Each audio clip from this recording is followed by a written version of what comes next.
పొరబాటున చేజారిన తరుణం తిరిగొస్తుందా?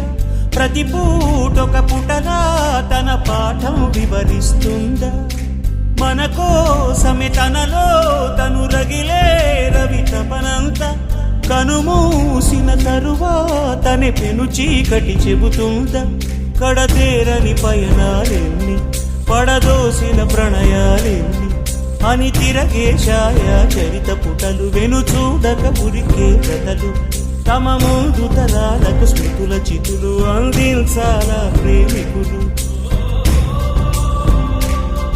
ఇది కాదే విధిరాత, అనుకోదేం ఎదురీత. 10 నెలలు తనలో నిన్ను మోసిన అమ్మైనా అప్పుడో ఇప్పుడో కననే కలను అంటుందా?